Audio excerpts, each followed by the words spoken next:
શ્રી કચ્છ જિલ્લા સહકારી દૂધ ઉત્પાદક સંઘ લિમિટેડ સરહદ ડેરી સાથે સંકળાયેલા નિયમિત દૂધ ભરાવતા પશુપાલકોના ન્યૂ ઇન્ડિયા ઇન્સ્યોરન્સ કંપનીમાંથી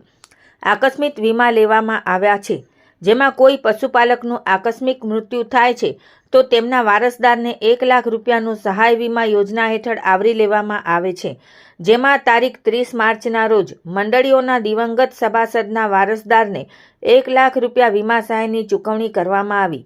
મુન્દ્રા તાલુકાના ભુજપર ક્લસ્ટરની નવી નાળ વાડી વિસ્તાર મંડળીમાં દૂધ ભરાવતા પશુપાલક સ્વ ગાગિયા સામરા માણેકનું અકસ્માતમાં અવસાન થયેલ, જે પેટે 30 માર્ચના રોજ તેમના વારસદાર કામશ્રીબેન સામરા ગાગિયાને 1 લાખનો ચેક સરહદ ડેરી ખાતે અર્પણ કરવામાં આવ્યો હતો।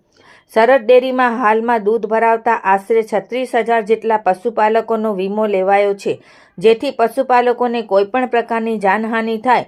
તો તેમના વારસદારને વીમા સહાયનો લાભ મળી શકે અને આર્થિક સંકટની સ્થિતિમાં પરિવારને સહારો મળી રહે। દૂધ સંઘના તમામ ડાયરેક્ટરો અને કર્મચારીઓ અકસ્માતમાં મૃત્યુ પામેલ દિવંગત આત્માને શ્રદ્ધાંજલિ પાઠવે છે।